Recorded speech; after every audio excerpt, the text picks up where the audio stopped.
High বন্ধুরা, শুভ সন্ধ্যা। আর ভিডিওটা দিতে একটু দেরি হয়ে গেল, তার কারণ আমার এডিট করা বাকি ছিল। আর এই দেখো মায়ের জন্য কত রকমের মালা, বড় বড় মালা এসে গেছে এখানে দেখতে পাচ্ছি। আর শিবটা করে মালাটা দারুণ লেগেছিলো। আর এই যে মা যেখানটা থাকবে সেখানটা একটু সাজানো হচ্ছে। আর আমি এই যে মাকে মন্দিরে প্রণাম করে নিচ্ছি একটু, যেহেতু একটু কাজ আছে সেই জন্য।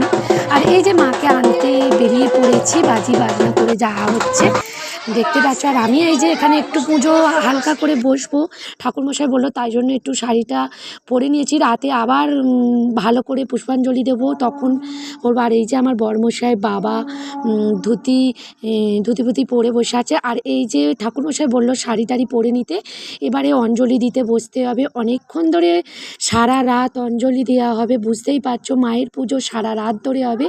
আর ঠাকুমা, মা, বাবা, আমি সবাই একসঙ্গে অঞ্জলি দিচ্ছি। আর আমার গলার অবস্থা খুবই খারাপ, ঠান্ডা লেগে গেছে জানো তো বন্ধুরা। আর মায়ের মুখটা দেখো একবার, কত সুন্দর মাকে দেখতে লাগছে। আর দুটো ঠাকুরমশাই মন্ত্র পাঠ করছিল, এখানে একটা ঠাকুরমশাই এখন করছে। আর এই যে এবারে এখন আমার বরমশাই দিচ্ছে, আমরা আগে একটু দিয়েছি, আমরা একটু বাকি এখনও অনেক দেব। তো এর ফাঁকে আমার বরমশাই দিচ্ছে। আর এই যে মায়ের বিদায়ের বেলা এসে গেছে, আমার খুবই মনটা কষ্ট হচ্ছিল, কি বলবো বন্ধুরা, খুব কষ্ট হচ্ছিল। আর এই যে মাকে নিয়ে যাওয়া হচ্ছে, একটু দেরি হয়ে গিয়েছিল। তো ভিডিওটা কেমন লাগলো প্লিজ কমেন্ট